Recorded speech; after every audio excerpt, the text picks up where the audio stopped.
every week to talk to our patrons.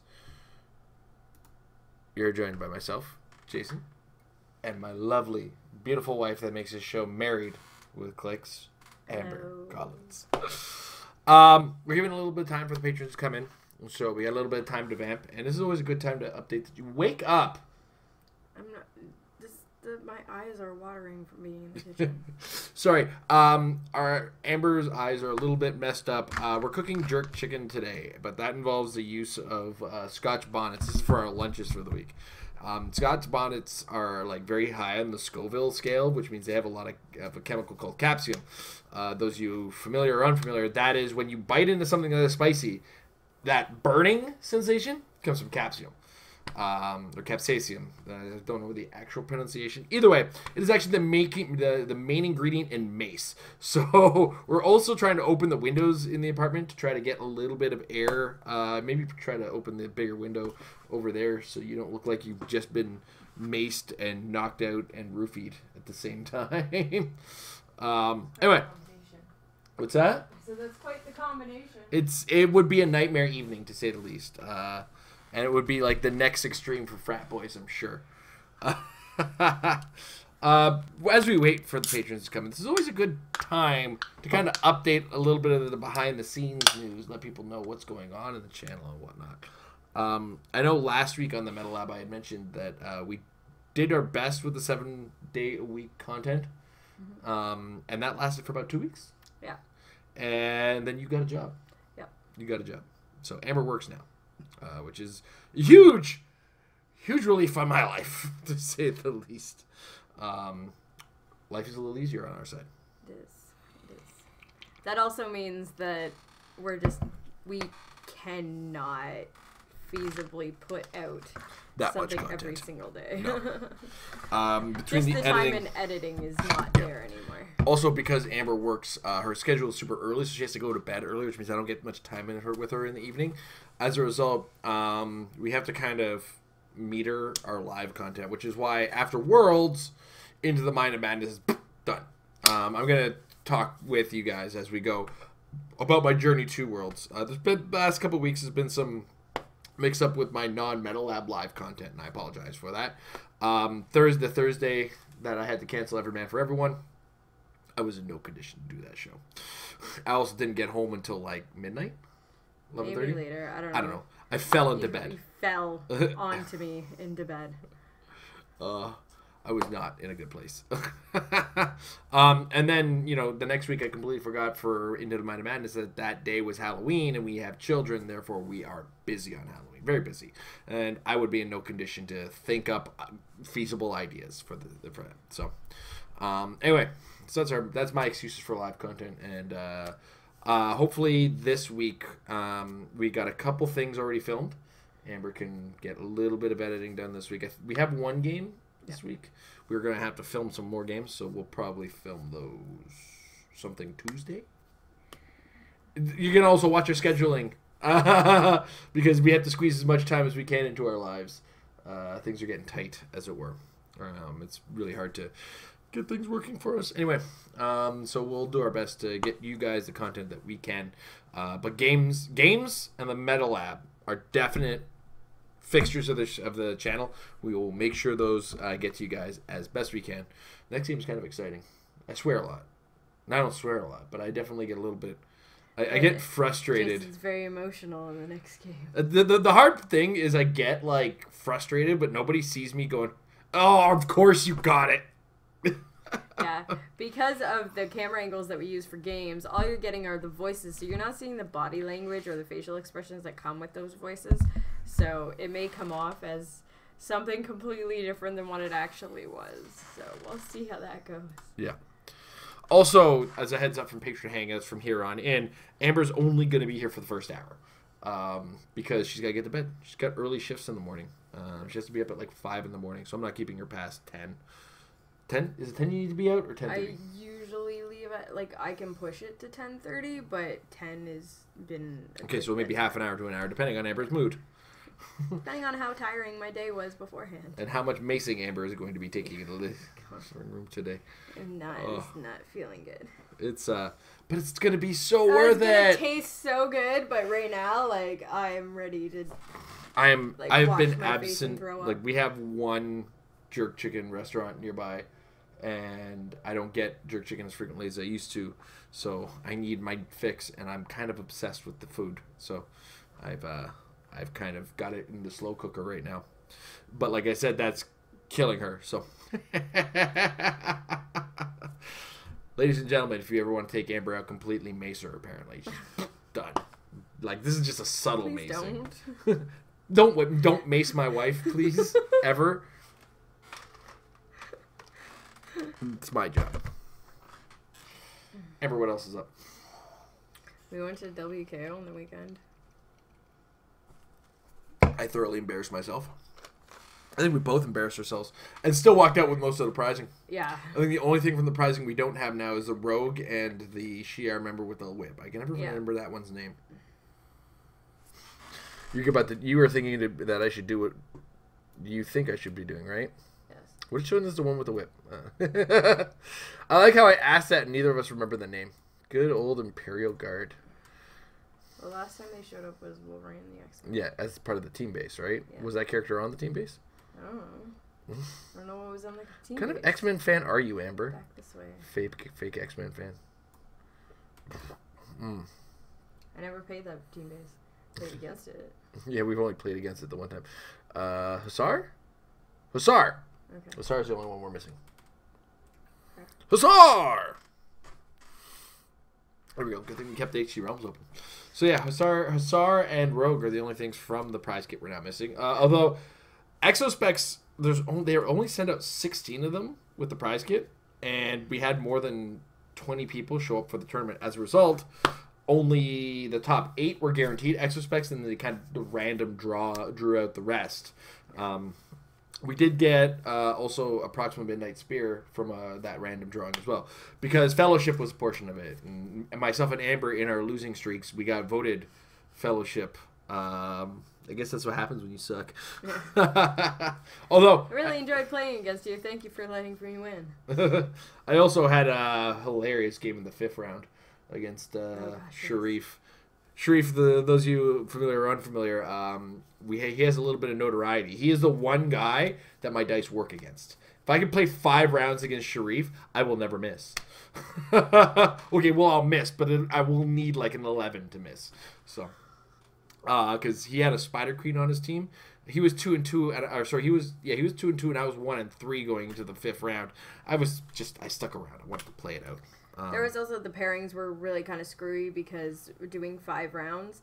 By the time they got to the 3rd round, people started dropping, which meant that, like, unless you were in the top 8, the pairings weren't really done the way you would expect them to be done, because people that were losing had dropped, and then so that put all like the lower bracket paired up. But then also there was a bunch of people that had, by round 5, had already played each other. So they couldn't play each other again. So Jason's final round, he went up against someone whose record was 2-2, and he was 1-4. He was 1-3. And I went up against a 2-2, and my record was 0-3. 0-4. Yeah. So it was like...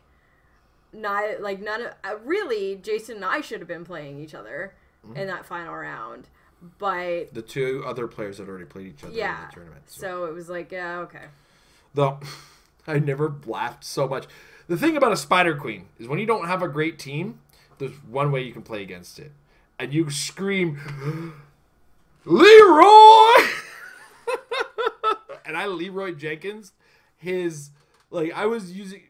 had a Jennifer Kale mind control his Spider Queen not once, but twice to kill his Man-Thing commander. And I was throwing bombs at the Spider Queen, like massive attacks, as much damage as I could possibly throw at the Spider Queen. And eventually I ran out of momentum, like completely ran out of momentum. I was putting everything into damage because there's no way attacking and dealing 1 damage at a time was not going to do it against this figure. And we were just laughing because of how many hits I was just zinging at him. Because we were in Wakanda, and he had like perplexed up defense on his Spider Queen. So she was at a 21 defense sitting in the woods, and I threw my She-Hulk and energy exploded his team and hit without having to use prob. I still think the She-Hulk's overrated though.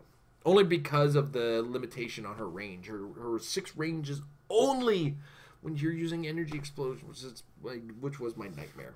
So anyway, long and short of it, I didn't do well, but I'm massively out of practice lately, and I got to get back in it. I was very busy throughout most of the year, and I have not been keeping up as I should be, to say the least. Keeping up with the game, keeping up with people, keeping up with play, keeping up with whatever I should be doing. Today is actually the first day I started spamming my friends with teams. And it's been one team. And like my message to Tom was, this is what I was thinking about. And it had like 255 points of the team. Then I started filling the other 45 points team. Then I sent Emily a message. And then the team is now something completely different than what I sent Tom. I was like, Tom, this thing is mutated. Give me a minute. So, yeah, it's been a thing trying to get myself ready. And I'm like, this next WKO is my first real like trial by fire with a team I'm confident in. The other thing I felt like was a joke, like a Rock Canada Cup. I felt like it was kind of a joke, but to the same degree, I probably could have practiced it more, played it more, done better with it in general. But my resources right now are also very limited. I haven't taken the effort to get a lot more things that I should be grabbing in order to compete. Like, I still don't have a Blackbird, which means I'm not building around the Blackbird IDs, and I should be borrowing those from people, and I am not. So, and what about, I don't know, Amber has been so busy and hectic lately. We haven't had a chance to get on the table and practice. I don't even know what Amber's going to use for Worlds. I'm not even really planning on playing. Like, it's more of a afterthought because I'm going to be playing in Team Worlds, which is sealed, and I'm only playing in Worlds if my team makes the top cut. Like, I'm not going into the singles. Swingles. The singles qualifier. I have no intention of playing that. So I'm going to be doing battle royales and then checking out the rest of the convention. So and I feel bad because like my mind is totally not focused on playing competitive right now because of that. So everybody who's like, Jason, you should be getting all the practice because you live with somebody who plays HeroClix. Well, I live with somebody who knows how to play HeroClix. She doesn't play HeroClix. Not really anymore. She's killing me. She is killing my game. It's her fault, guys. It is all Amber's fault. We used to practice together all the time. What happened? We used to. When I used to care about playing competitive. And I don't anymore. Yes. See? She's just leaving me hanging dry. Yep. Leaving me hanging. All right, we got a couple more minutes till we get patrons in, I guess, this week. What else is up? It's already November. It is already November, which means it's like we leave in 20-odd days. That's what I was thinking. Because, yeah, we leave on the 29th, right? Yeah.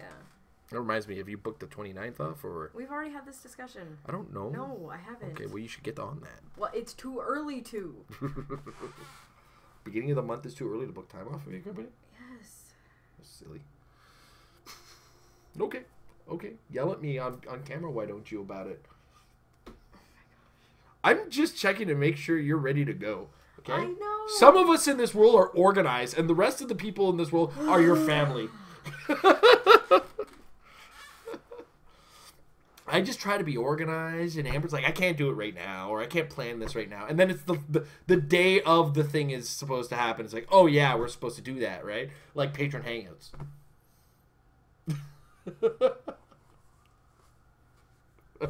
She's so angry right now.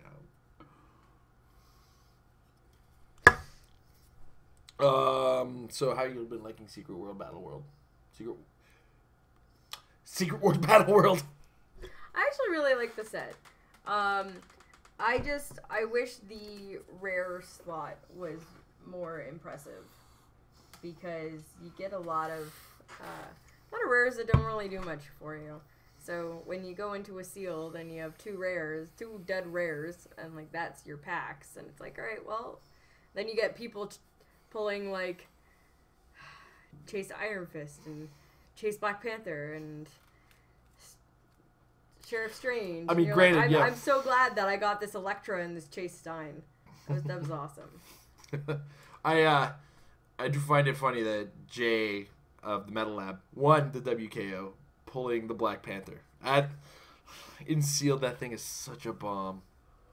Well, and then also, sorry, we also had somebody who both of his boosters included the super rare Thanos.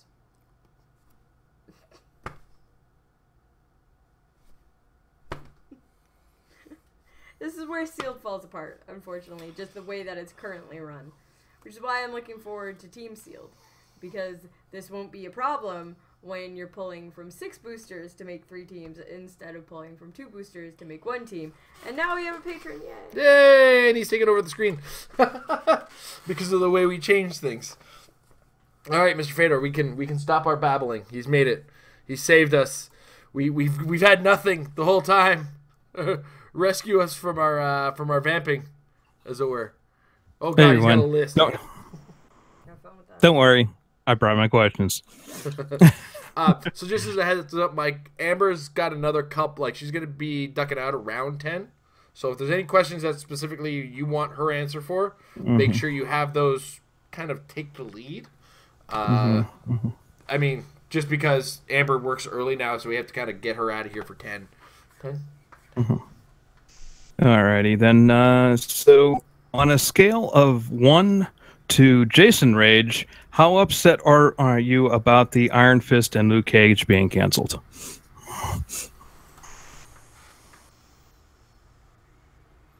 You can start, because he already gave the high end of what that is with my name. I'm not as upset. I'm disappointed because the way that both season 2 of those ended, it seemed like they had a lot of plans for season 3's. I don't know why exactly they wanted to cancel those, but I also feel like maybe we're gonna get that open to having an actual like Heroes for Hire show, or maybe a Daughter of the Dragon show, where it's like those characters are still there, they'll still show up, and it's just a matter of where they're going to go from there. Okay, I think I've drank down the Jason Rage a little. So here's my hope right now. I hope that the shows aren't... I think they're just the Netflix versions canceled. This is the ideal world I live in, okay? Ideal world I live in. The Netflix versions are canceled. Bye-bye.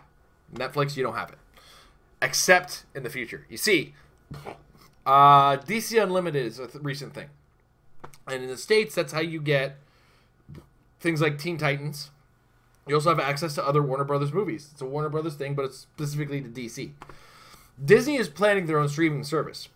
But this DC Unlimited thing is only available in the US. And how do we get the content for the DC Unlimited? Oh, Netflix has the international distribution rights on that. So, what I'm saying is, as a Canadian, I might not have anything to worry about. And I'm calling that a win right here, because I don't have to pay for a separate service for that terrible-looking Teen Titans show.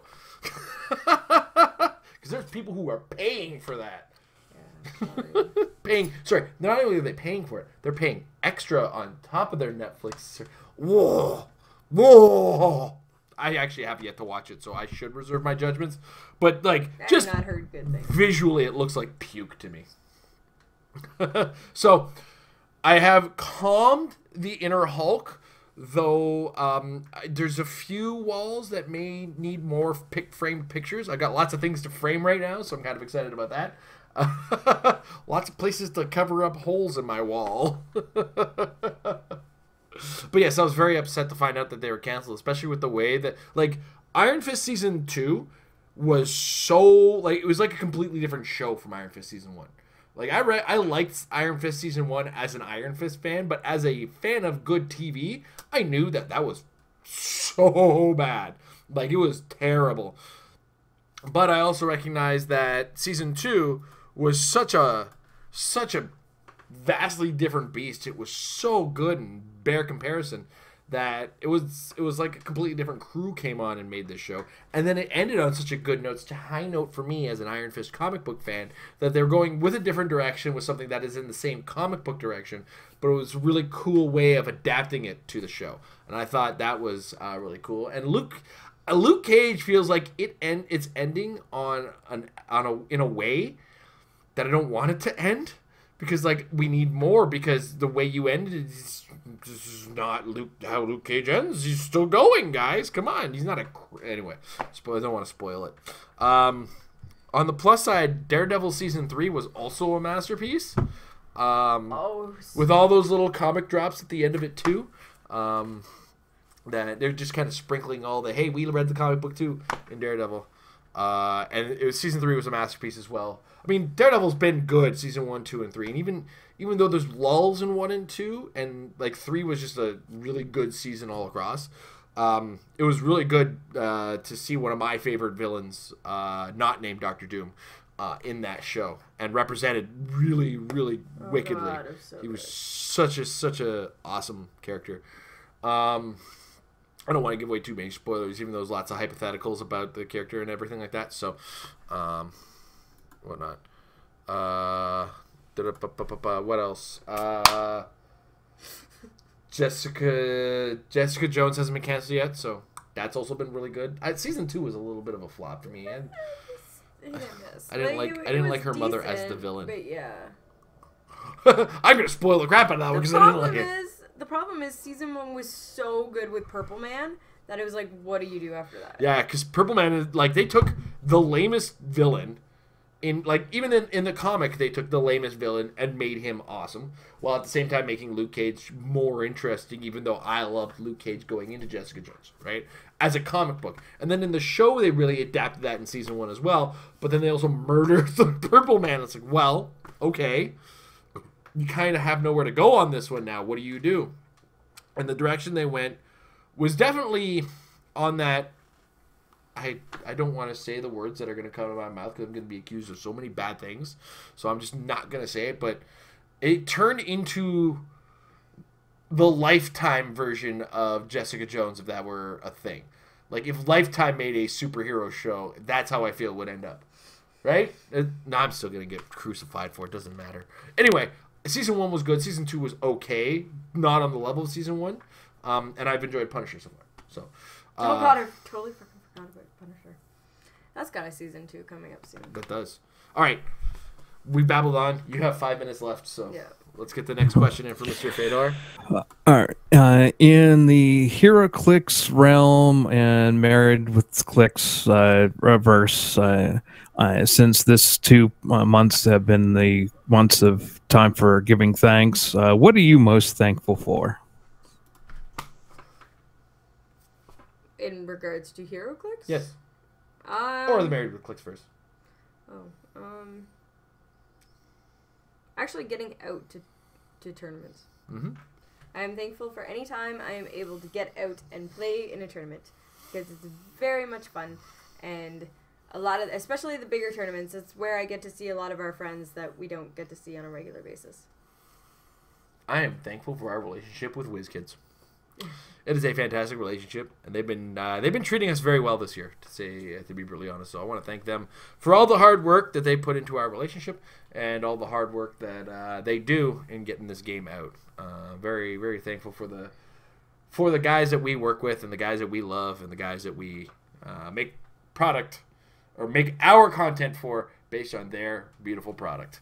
I mean, and I don't think we've ever had a problem with them. It's just been a massive, it was good, and now they've actually managed to make an improvement on what was great with them there, and it's been monumentally fantastic to deal with WizKids in the way that we have been able to deal with them. As far as the future and the WWE content, I have my begs and my asks and I want to get Xavier Woods' number because I know he will be involved in the launch of this somewhere, but I just don't know if that, I don't think that's on the books. I mean, that would be involved he's in town for SummerSlam. I'm not just throwing this out there. He's in Toronto for SummerSlam, and our goal is to be at that event. I'm just hypothetical, just saying. Call me Xavier Woods. We'll unbox, I swear. I'll explain the game to you, dude. Okay, I know I'm not Scott Porter. I get it. I'm not celebrity on that level. All right?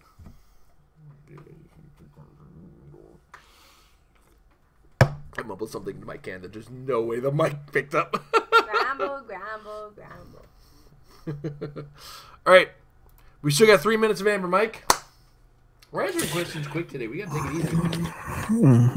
No, I don't know. All right. Let's see. Can the wanted posters or the wanted poster ID cards, are they able and allowable onto a round table or the JLA round table? Amber, do you want to answer that one? Yes. I mean, there's nothing about them that says they can't be. The count as ID cards. Yeah, and at this point, the round table and the teleporter are golden age, so do whatever the hell you want. Because that's as far as WizKids cares on that. I mean, but they put those, the wanted poster, they have those words. Wanted posters count as ID cards. Yeah, so there's no reason why they wouldn't. Yeah, I can't think of why not. So do it. Do it. Okay. And what is it about the Runaways that I just don't get? Why are they, pushing them like at the recently came out with a Fast Forces set with the Runaways and I like a lot of the guys that I play with here in my region, using them and stuff like that. And then I just don't personally, as a comic book fan and everything like that, I don't really see their appeal. Help me understand this.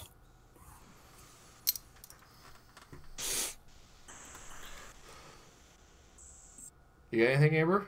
I've only ever read one Runaways comic, and it was part of Secret Wars, and the people involved in it weren't actually the Runaways. And that is not the version of what we got in the Secret Wars Battle World. We got the actual Runaways, not the Battle World Runaways. So I was actually kind of hoping to get another Teenage Jubilee, but then all of the books that I really liked from Battle World were X-Men books, which didn't show up in the set. Other than Angela was the only one that showed up. I can think of two things. There's a TV show. That was one of them. Yeah. Second is they have a dinosaur. There's a dinosaur on this in this comic. I don't read the comic personally. I still have to read the comic, and I do want to watch the TV show. I know the two in combination are why we're getting more of them. As far as the interest in them, I mean, I think the only character I'm intrigued by is Molly Hayes and Gertrude York. Those two characters I'm super intrigued by because, one, Gertrude York has a dinosaur. Why? And then Molly Hayes is she's a super strong little girl. I'm imagining my daughter with super strength, and that terrifies me. And I want to see this kid in action. And I think there's a comparison level on the X-Men. X-Men were young, angsty teenagers who had powers and had to deal with that kind of sort of situation. So I think the Runaways are kind of a fill-in for that. Also, from what I remember when the Runaways first launched. Oh, hey, Aaron's saying all my things. God, a decade and a half ago, when the Runaways were first introduced as a comic, was that their entire premise was that their parents were super villains, and that's why they ran away. was because they discovered that their parents were bad guys. Oh God, whose parents aren't bad guys when you come like in the grand scale? Do we all like actually love our parents as teenagers? And they just kind of live out that fantasy. Oh my God, my parents actually are. Guys, they're literally evil. No, you're using literally wrong. No, I mean it. They're literally evil. Like that dude right there is my dad. The guy trying to take over the world. Yeah, like I remember this comic launching when I was in high school, and which alone is a good 14 years ago now. Yeah. So... Don't say things. Don't do that math. Like even though you learned how to do that math in school, don't do that math you learned in school to find out when you were in school last. Yeah, so it's like it's already an old comic, but it seems to be having some kind of resurgence here, especially with, as we've said, the TV show coming out. TV show and Marvel not getting along with its own property of X-Men right now. So. Yeah. But, I mean, that relationship is coming back. So, and Aaron suggests that the Civil War Runaways is, the first Civil War Runaways is a fantastic book to read. So, I'm going to read that on Marvel Unlimited. Plug, sponsor us. All right. I gotta go. Okay, Amber, say goodnight to everybody. Night, guys. Amber has her 5 in the morning shift, so Patron Hangout becomes my show. Go on, get out of here. Go put that in the fridge. Yeah. Because otherwise I'm going to drink it. All right. So it's just me now. Just to Jason. So I apologize. Let's, we'll regular show it. We'll give you something cute to look at. Look at all these beautiful pops. What? What are you guys talking about? All right, Mike, what's up? Alrighty, so let's address more of the strategy end here with some strategy questions here. I recently have been on the downtrend as far as gameplay, and I'd like to try and get back to getting better and playing better. And you've always tried coaching me on the Alpha Strike and stuff like that in the meta game, and I would like to know, in your opinion, and how many turns or cycles should go by before making the Alpha Strike. Well, the word Alpha Strike is got many a meaning. If it depends on your big attack. Do you need 2 turns to set up your big attack? Take 2 turns. If you need 4 turns to set up your big attack, make sure you're defended on your big attack. When you make what people call the Alpha Strike, which in game terms can be an Alpha Strike team, which is a strike first and strike fast, or make your Alpha Strike, which is as a verb, when you're going to make a big attack, it does depend on the team. If you are a team that needs to equip things, set things up, be defensive for a little bit, and then strike, then you could be 2, 3, 4 turns before you do that, depending on how you plan on defending yourself. It's the number of turns it takes to make your big move is as different as there are team builds. And each team build will run very differently. Like I'm actually hypothesizing a team that will possibly be attacking on turn 2,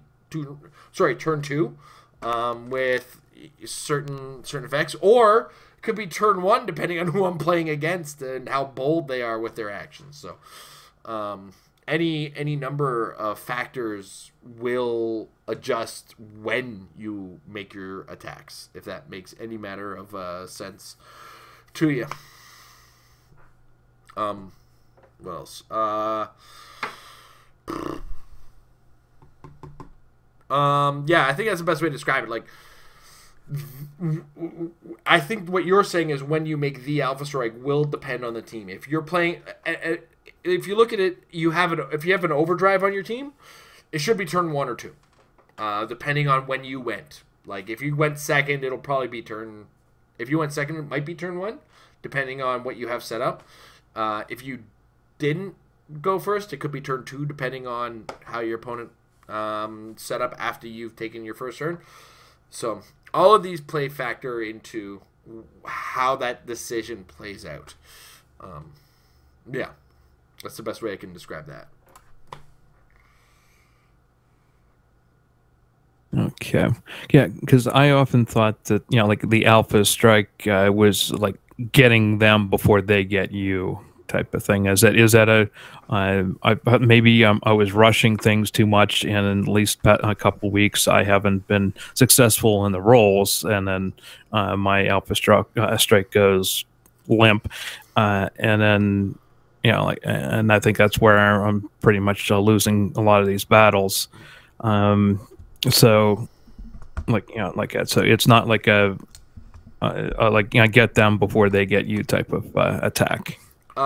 You that is if you play a team that is based on an Alpha Strike, that is an assumed risk where if you miss, well, I'm dead. So you kind of like this. I have played this type of team in the past. I've played against this type of team in the past as well. And the goal with that team is you get there and you make the hits. And if you don't make the hits, you go, well, all right, guys, we're dead. So let's just sit through the beating we're going to take. And if we happen to survive, we may have a chance. Some teams that are based on the Alpha Strike can survive a bad turn. And they may have the tools to survive such a bad turn. But for the most part, a team, if you're relying on being fast, being quick, being in there immediately, and you're not like this is the kind of thing where it's like I bring a guy, I sit there and I pound on you, and if none of my pounding went through or it didn't break through you, you're stuck. That's what the assumed Alpha Strike nomenclature is.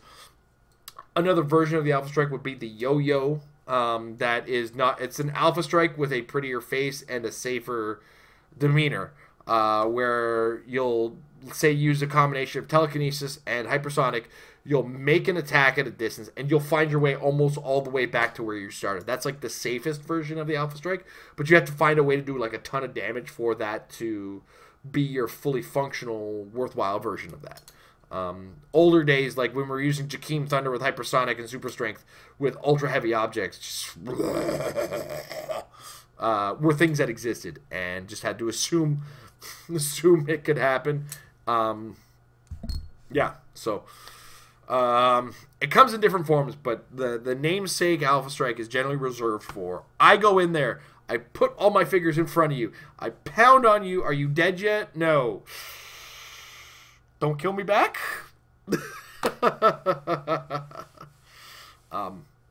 And sometimes some teams that don't play that way have that strategy in their pocket to deal with some certain bad matchups. Back in the day, I've often talked about my police team, and I knew full well I was going to have problems with things like Phantom X in the year, where Phantom X was sitting at starting area and just kind of screw around and do his thing and throw Eva bots out there. And I had a strategy against that, which was very Alpha Strike in its manner, where the sense that I would send my Banshee all the way across, and with a ton of damage and Force Blast, just try to blow that guy out of the water. But the problem was, if Banshee didn't make the attack, good game, right? But that was a 70-30 matchup. By adding the tricks to do that, turned it into like a 60-40 matchup in their favor. So that 40% gave me more outs to win, but then there's still 60% bad matchup. And sometimes in a certain type of meta, specifically that particular meta, there was a lot of like 50-50, 55-45 matchups at the time. And then, Faust and Doctor Strange started getting played, and then the dip went way off in the distance. So, yeah.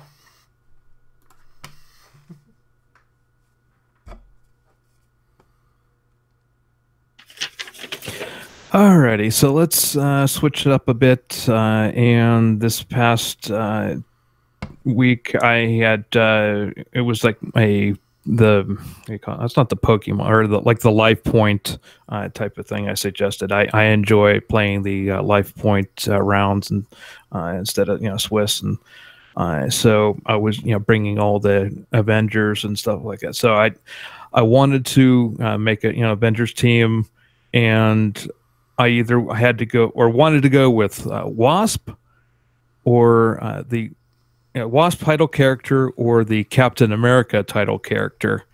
And I ended up going with the Wasp. And I want to get your opinion on, did I make the right decision in that regard? Like between those two, I'm like a analyze my team type of thing. Just like at the yeah. So between those two, did I make the correct call? If I was forced to choose between the two, I would definitely probably go Wasp in more cases than I would go with Captain America. It would depend on what the rest of my build is. That's the first thing I would have to look at is what am I planning on doing with this team. And then once I get past the what am I doing, if what I am doing works better with the Captain America somehow, then that's like that falls under the 10 to 20% percentile where that Captain America was the better choice. But there are more teams where the title Wasp just functions better, and that's why I think the title Wasp is like a better option in general. Whereas Captain America, his character, he's a cool character and all, and he's got a neat effect, and played on certain teams can really be super neato. He doesn't work on enough teams to be justified. So yeah, if you went with title Wasp, there's way more different teams that she'll work on than not work on. As an example, one of the big weaknesses of Colossal Retaliators is you got this really cool one-click guy who's really one-dimensional. But I believe, if I remember correctly, the title Wasp has the ability to change character sizes, and as a result, a Colossal is only allowed to make an attack with Colossal Retaliation unless they're attacking somebody. Sorry, they are not allowed to attack anybody smaller than them except via Colossal Retaliation. But let's say I have my Surtur and I Colossal Retaliate, but there's no Colossals around, and I happen to be lined up well enough or smart enough with my Wasp that I can now use her title ability to shrink my Surtur, who is now able to take a range attack or a close attack, depending on where he is, against a target who is of now the same stature, which is no longer a Colossal. Like that was part of a plan.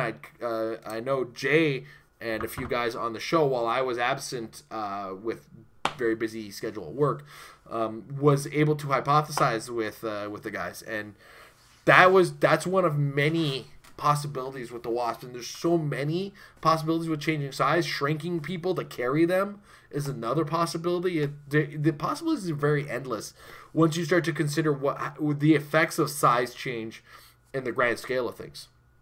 And that's not even including her other title abilities. Title abilities are very rarely what I would call weak.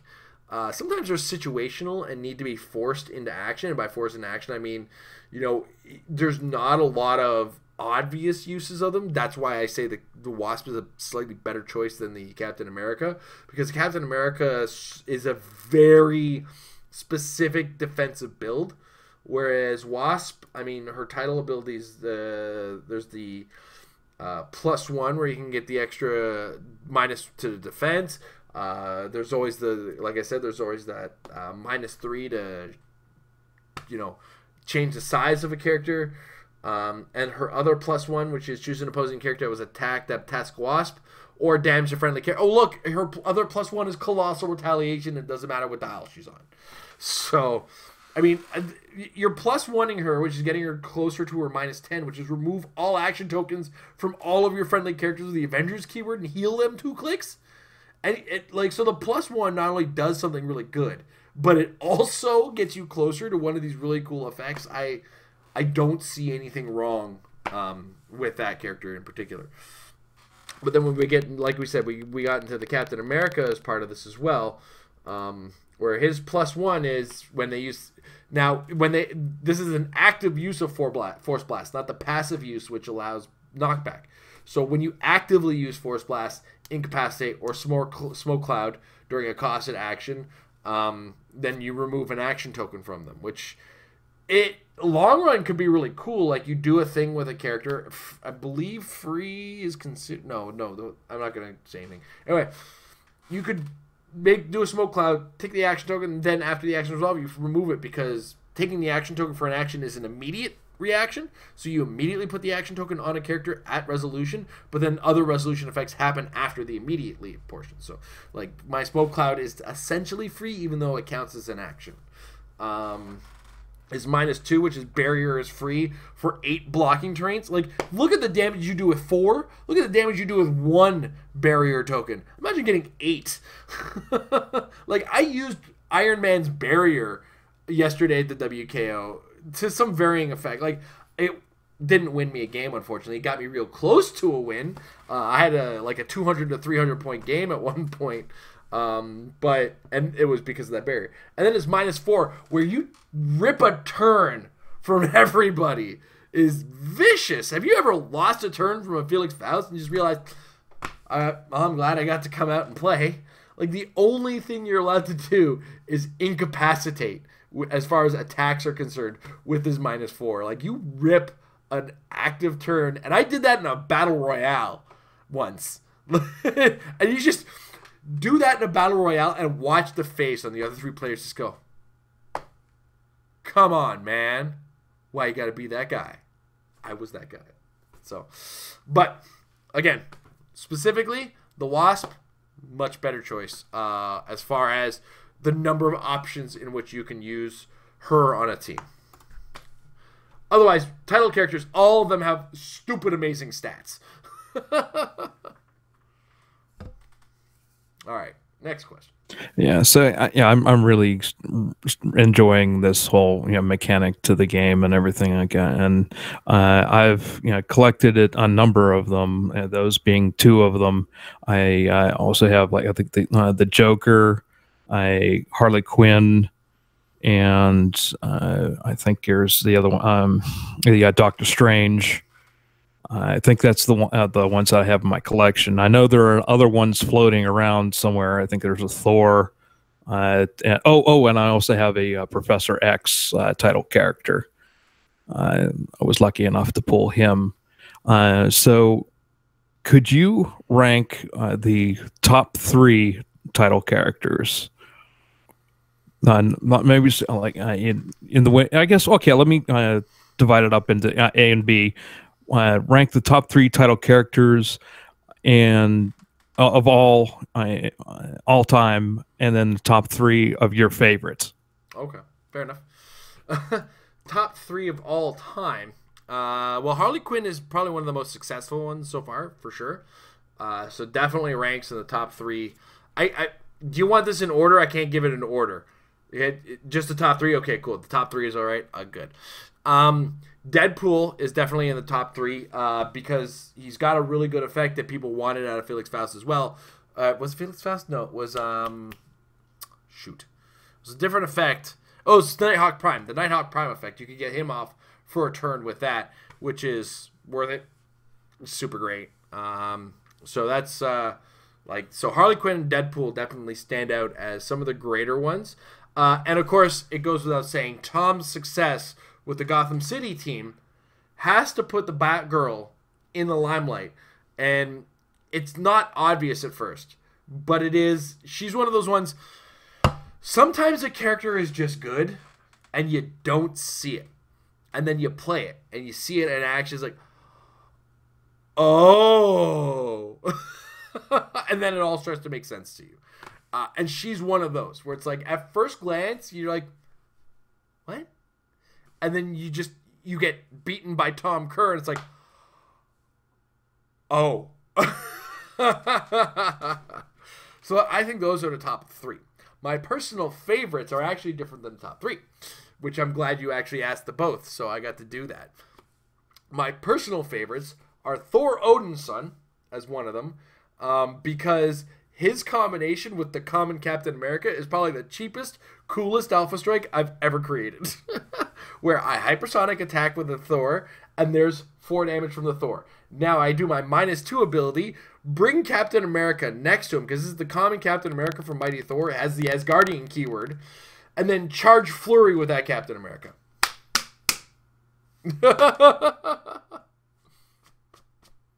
I can't remember. I think it was an Avengers themed team I did that with, but it was was so just like the look on my opponent's face is like, oh, that just happened. That was a lot of fun, and I put him in the top title characters for me. Doctor Strange, I love me my magical poop-de poof. Magical characters are really cool. Doctor Strange is up there with some of my one of my favorite characters in general. And I do have to give a mad credit to Captain James T. Kirk. I believe is that by full name, or they give him a title. Give me a second. Captain Kirk, title character from the Star Trek set, is the one I'm talking about. He is, I think he's actually just Captain Kirk. Yeah, it is just Captain Kirk. He's not great, but if you can get I got a couple tokens with the transporter, and I actually used it with the Chase Kirk. And just the look on my opponent's face is like, you just, what? I think I had running shot within 2 squares of the character, right? And that was my lead off. And I'm like, okay, whatever, man. I was like, something's happening and you need to shut your mouth. Because I think you need 1 plot point for every 10 points. Yeah, perfect. All right.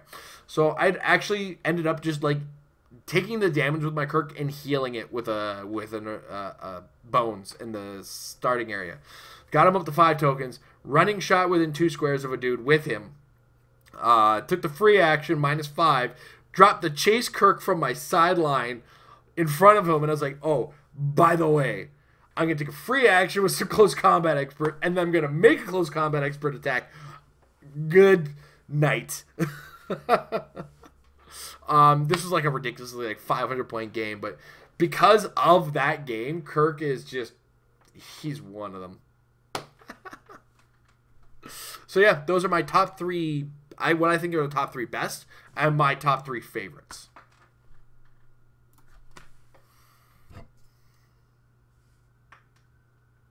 Alrighty, so I'm not from your area, unfortunately, but I haven't played in your region. And do you guys have a thing called the slosh pile, or or the extras, or something like? Because all the stores that I've played in around in my region, have all had the just the commons bucket that either you want to toss in a few that I already have these duplicates, and I throw them in the pile, and then the store will sell them to other people, or just like trade them or swap them out. Like, okay, here's my duplicates for the duplicates already in the bucket. What is the? Do you guys have that up there? No. No. Oh, okay. Well, unfortunately, that is called the bucket up in my bedroom, which is my nightmare. Mm-hmm. Mm-hmm. Yeah. What I do occasionally do with it is, and it's been less frequent than it used to. I do what's called the brown bag challenge, where we'll just charge $2. It's just a regular tournament, but you come in and you get a brown bag of my extras. And now I pointed it out where what I do is I take every bag and I get to 1,000 points in a bag. Once I'm at like a minimum 1,000 points, I take and I do this with the cards. I sort out all the cards, shuffle them up like a big old Magic Commander deck. Just shuffle them up, massive pile, and I start flipping them. Now here's the hard part, is finding all the figures from the flipping situation, because there's so bloody many of them. And then I make these bags, and these brown bags with 1,000 plus points of figures, you have to make a 300-point team. It's not a big ask, but it's a lot of stuff to work with. And then I tell people, like, you cannot give these figures back to me. No givesy backsies is rule number 1 of the brown bag challenge. But then they have a fun tournament where they literally just got a random bag of hero clicks from all sorts of sets, whatever my extras were hanging around from, and they play game. It usually goes over very, very well. People have a lot of fun. People yell at me a lot. And one guy was like, hey, I got the wrong figures, the wrong cards. I took the bag and I threw it out and I gave him a new bag. Just because I don't care. That's what ends up, that's the best use of all those extras. That sounds like a good idea, but I don't think the store that me and Amber play with has already got space issues because they are really big into pop figures. And like if you were to walk into the store, I should show you guys a picture of it one day. It's I think at this point the pop display is load bearing. I'm not sure, but it's tall. It's ridiculous. Like they have so many pop figures, it's out of control. And I really hope that they're making their money back on those because they've got a lot of them. So, yeah, we don't have the slot bucket, which I like that idea. But I feel like that bucket would fill up super quick and the store would be tired of it almost immediately. We need a grander group of newer players to just be like, here's my slot bucket. Have fun with that. And very recently I was able to just drop those figures on a player who's I think it was cousins with one of our Matt Ryan. I know he's been on this show a couple times. This one, the Patron Hangout, a few times, and he's given a bunch of my stuff to either his brother or his cousin. And I mean, it got somebody a bunch of stuff in the game, and I'm cool with that.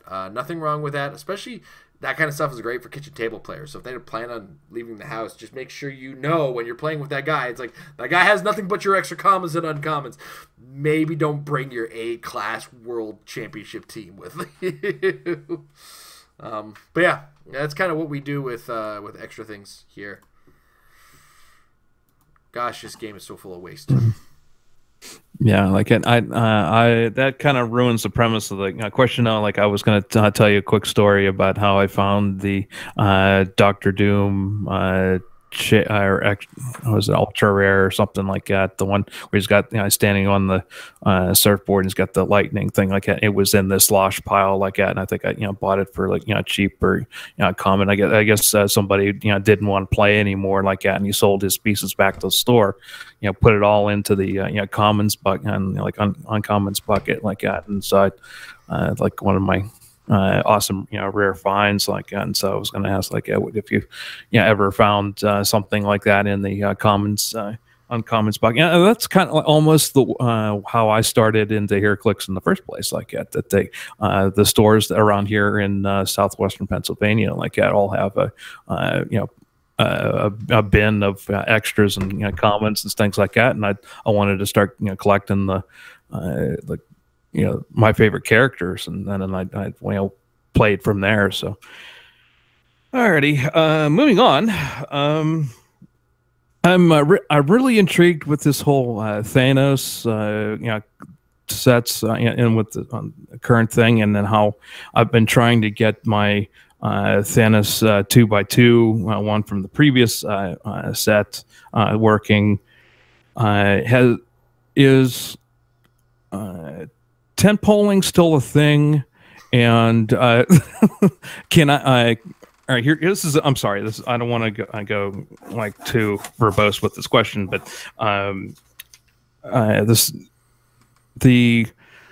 is it okay to forego the extra 25 points or so on the Thanos from the Infinity Gauntlet, and then instead bring in the Thanos duplicates?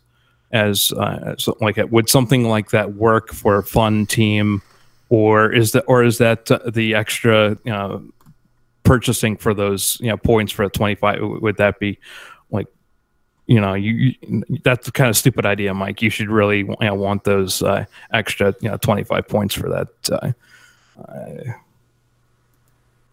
We're just kind of looking into this. We're talking in the 300 point realm or the higher than 300. Yeah, we're going like sort of 300 point realm like that. Okay. And we're talking about the double base, the 2x2 Thanos. So you're wondering 250 points. He had that purchasable trait, right? Yeah. Hang on, let me find the card real quick. Yeah, because my memory's vague on this one, and I'm not near the card, and HG Realms doesn't have it. I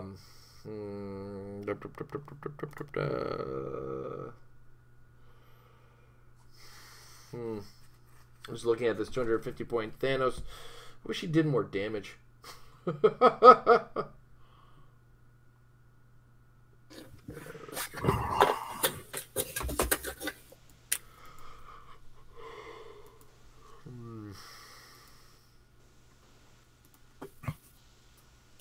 I'm sorry. I think I might have put the show into screeching halt. That's all right. You know what?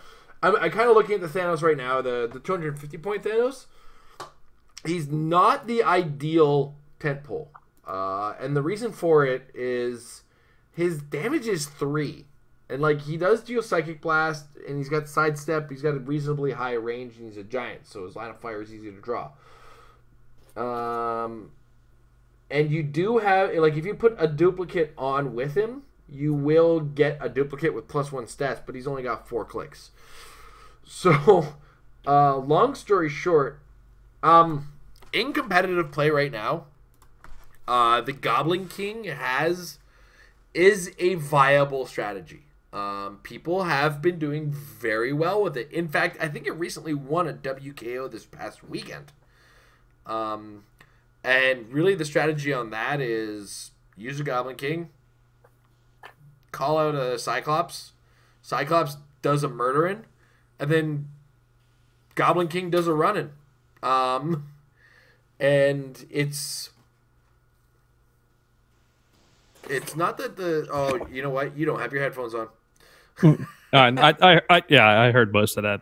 Okay, you got most of that. All right, cool. So yeah, tentpoles are very viable as far as the Goblin King is concerned.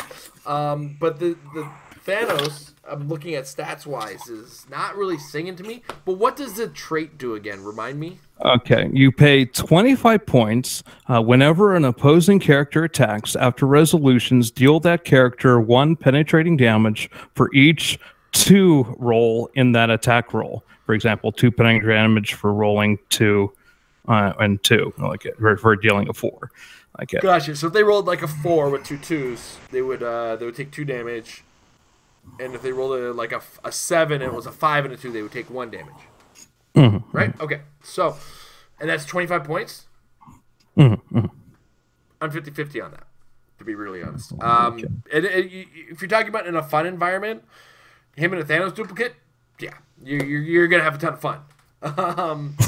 But that, like, if you're trying a little harder, that 25, I mean, you could play 25 points for the duplicate. That's also an option. But that trait it just seems so pricey for what you're getting. You know what I mean? No. I mean, if you're playing against Jason Collins, and your name isn't Sharif, yeah, very likely going to see those 2s a lot. In fact, I'm going to be missing a lot, for sure, with those 2s. So, yeah, you'll see that happen. But that seems pricey for that trait. If that kind of resonates with you. And you can pay 50 points once per turn. When Thanos is attacked, you may choose to roll a 2d6. If your roll plus your attack value is higher than the attack total, that attack automatically misses, and after resolutions, deal the attacker damage equal to their printed damage value. Oh yeah, you know what? I'd rather spend the 50 on that. So you're attacking me? No, you're attacking you.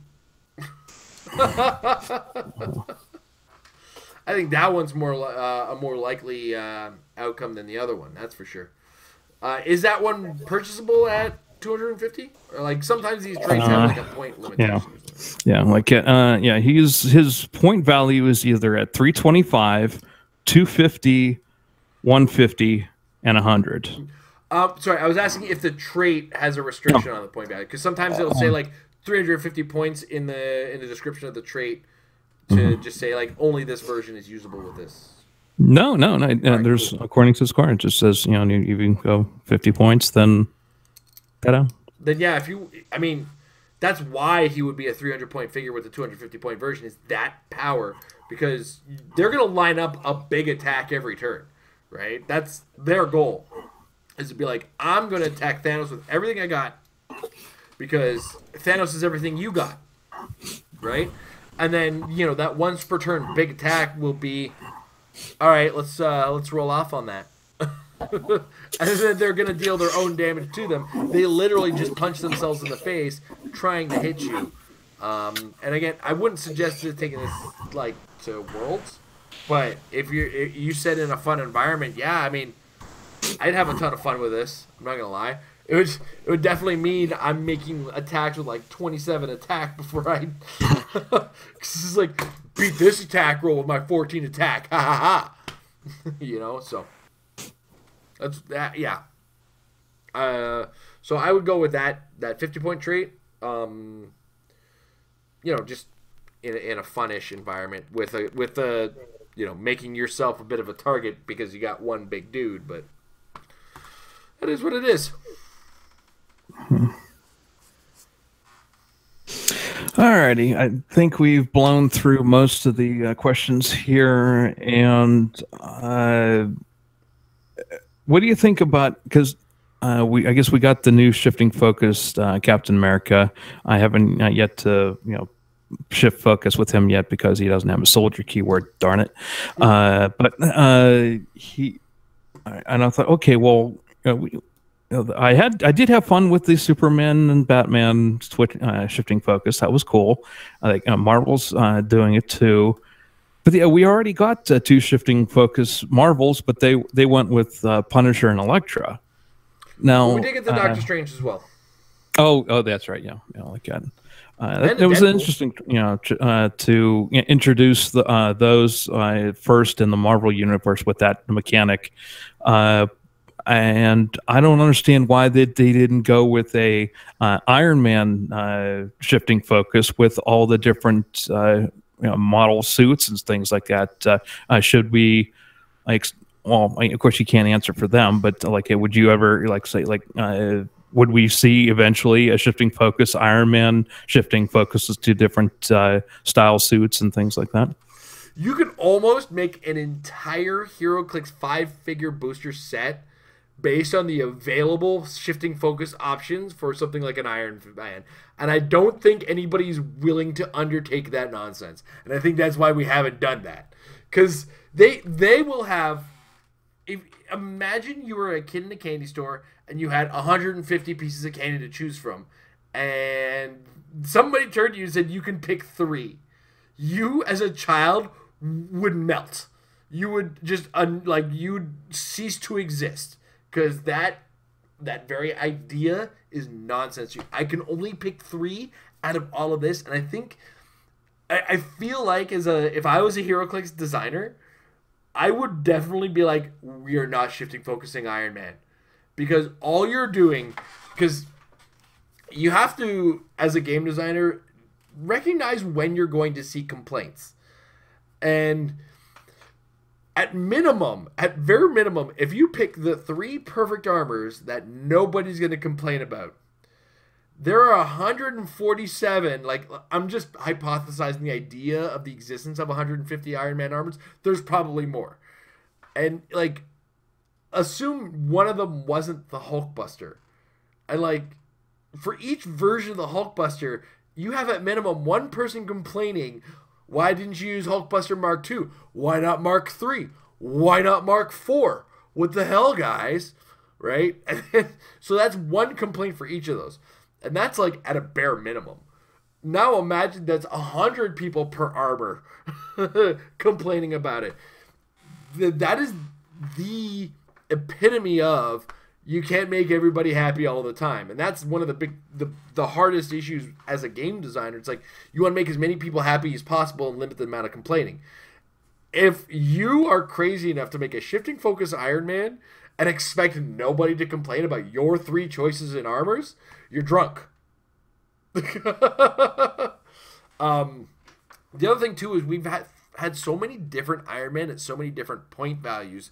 That is, I think, more reflective of the different armors that he brings and the different strengths of the armor, because that's another thing is shifting focus is a very parallel state, right? So if we go back to the Superman, right? And the Superman there was 4 or 5 different versions of Superman. There was the standing stoically invincible version of Superman that reflected his bulletproofness. It's still Superman, and it's still, just parallel along. And then Superman throws down all his defenses, breaks through a wall, and smashes you with an object. That's another Superman. Or Superman runs around the field, very quickly and uses super speed and kind of exposes himself a little. And that's another Superman, right? And all of it is at a parallel, right? The same with Batman. Batman is acting stealthy. Batman is about to punch you in the face. I don't care if the lights are on. Batman is jumping through the shadows, outwitting you, being intelligent about things. Batman is doing this, and all of these are at a parallel. Whereas the Iron Man suits aren't parallel, you know? The Hulkbuster is super strong and super tough because it's built to take on the Hulk. Whereas, you know, the submarine one, the underwater version of the Iron Man armor, is really only good in the water and doesn't really fly and stuff like that. And there's no parallels per se. Like, okay, so like that's an extreme example on either end. Now, technically, you could go like, this is the flying armor, this is the underwater armor, this is the ground armor, and this is like the tough dude, water dude, not so water dude. That's a possibility.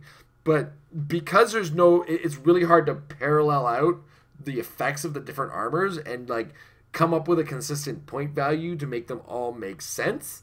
I think that's why they haven't approached Iron Man, because of that. I think that's the best way to explain it in their defense. I mean, but I'm also on your page. What the hell, guys? Where is my shifting focus Iron Man set? I want to play in that sealed.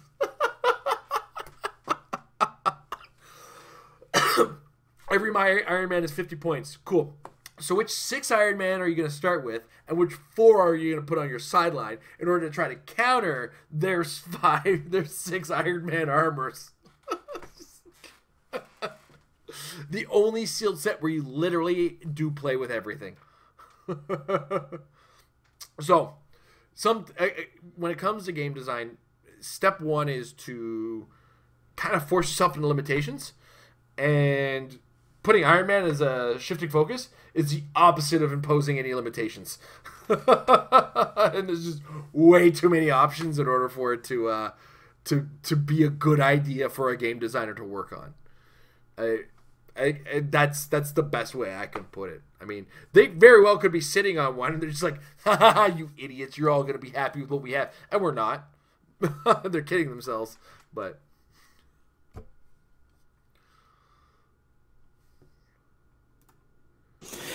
alrighty, so here comes another game designer type question. I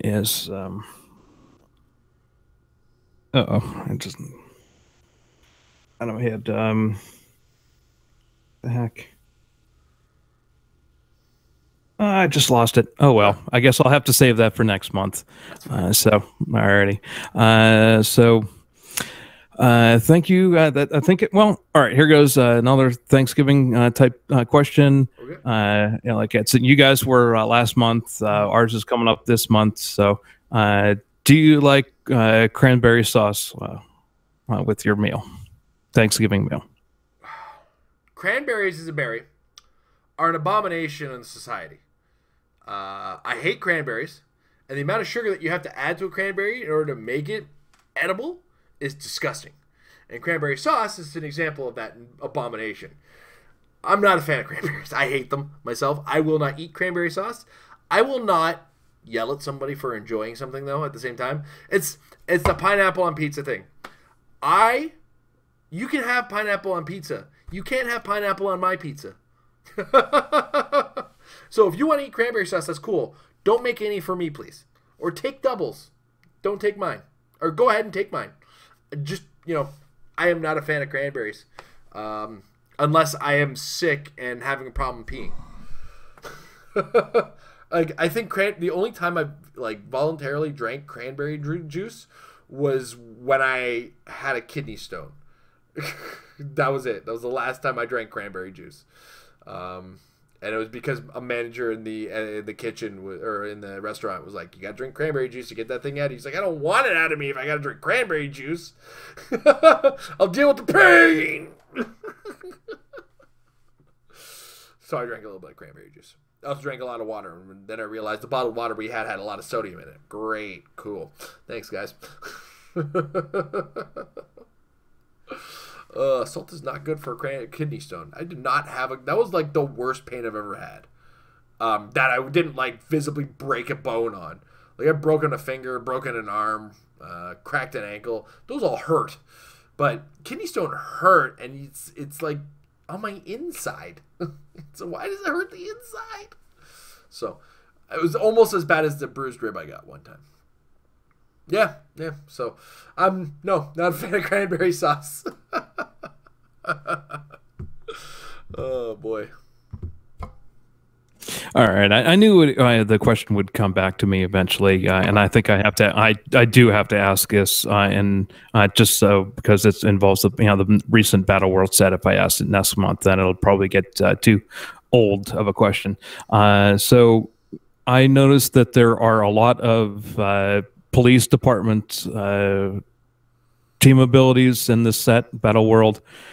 Do you think there's enough ranged shooters in this set to make that worthwhile? I mean, there are a lot of PD characters in here, and in my sealed, like at all my strikers were actually like I ended up pulling the Spider Hulk, and he was just he was a close up with zero range type of thing like that. So the Sheriff Steve Rogers wasn't going to help him much. What do you think of the overabundance in? Well, that's my opinion. The overabundance of PD in this Battle World set. Ask the guys I had to play against in the Battle Royale I played in at the WKO I played in. I stomped, and I had 2 characters with the PD team ability. There was lots of range on my team. There was so much range on my team. Okay, so my Battle Royale that I played in, I had a nightmare scenario draft first of all, because my pack that I opened, it was a Spider Queen. Cool. Awesome. Problem. Uncommon slot had a Maestro. So my pack 1 pick 1 was amazing. But my pick 2 that I'm passing to the guy to my left is 175 points. Right? But I ended up, after getting the Spider Queen, in my next pack, I had a higher point character, but I decided to go with Sheriff Steve Rogers, who was A, a PD team ability, and B, would protect my Spider Queen. Okay? Then I got a Thoris in one pack, and I had 3 PD team abilities. I added a crossbow, I had enhancement, and then I got I also had the common Captain America, the stat bomb in this set. Like 75 points with a 12 attack, 18 defense, the ability to get running shot or close combat expert. Bleh. And that's a happy bleh. Oh my god, that's a common. That figure belongs in my everyman format.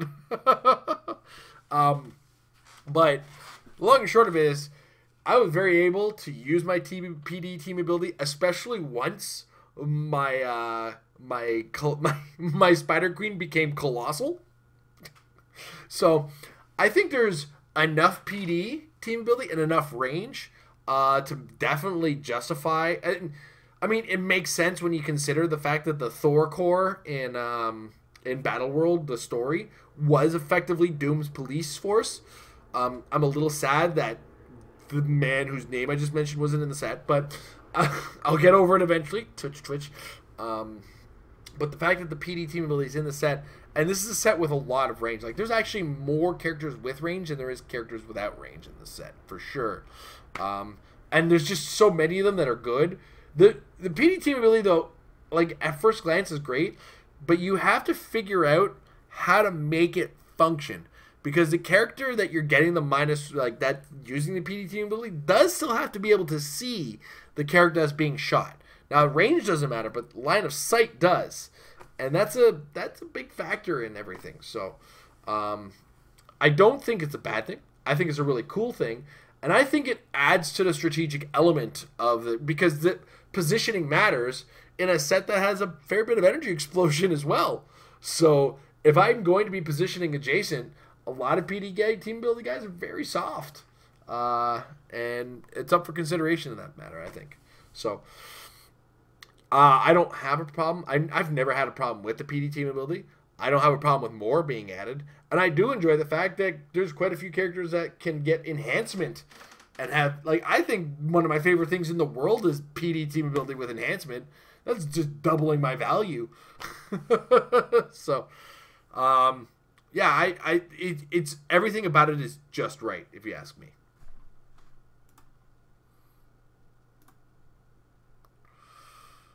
Alrighty, that ends my questions for this month. Thank you so very, very much, like, especially in this time of giving thanks and being thankful for others. And of course, I am thankful to you, Jason and Amber, for allowing me to be a part of this once a month.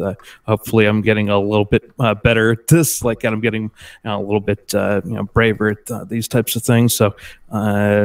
And I do want to thank you for being such a good sport, as well as the whole Jason Rage thing. I think you're pretty good. I came up with that. Thank you so much for being a good sport, and I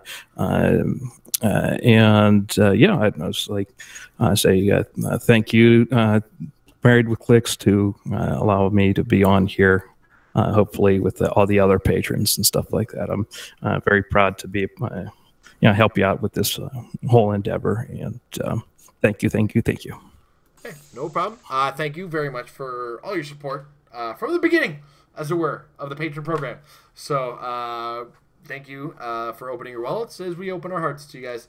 And I do want to remind everybody, check us out at patreon.com/marriedwithclicks. I want to say happy Thanksgiving to you south of the border, with that coming up around the corner, and Christmas just around the corner too. It's getting to be an exciting time of the holiday season, and we're looking forward to seeing a bunch of folks over in HeroClix World Championships. We still haven't decided. We still have to talk to our ride as far as next month is concerned. We're not sure about our accommodations and internet capabilities of the accommodations, everything like that. So we're not 100% sure how we're going to do the Patron Hangout for the month of December. It's probably going to be a little later in the month, just for a number of reasons, one of which is we were going to try an in-person thing, but we're just not sure about that, to be brutally honest. Or a mixture of in-person and online. We have to figure that all out. But long and short of it is, we want to thank you, Mike. Thank you, our patrons, who could or could not join us this weekend. It's always a good time. Check us out at patreon.com. Join us at the $10 level. Get some action from our action tokens, as it were. Next order's going in very soon, as a matter of fact. Very cool action tokens done by Big Bully Games, available to you guys at the $10 mark. $5 per month gets you early access to our recorded content. And all of that, all valuations, including those two higher valuations, get you access to this and our Patreon Discord. Which we're going to be using very soon to open up for live events. And we're going to just, watch the Twitch stream of a Clix tournament. We're going to create a room for that so you guys can chit-chat, watch the live stream of HeroClix Worlds, if there happens to be one, and you guys can all chit-chat about it and talk about it in there. So, without further ado, thank you guys for joining us. You guys have a wonderful evening. Happy Thanksgiving for those of you south of the border, and we hope to see you guys tomorrow as we get to the Meta Lab live.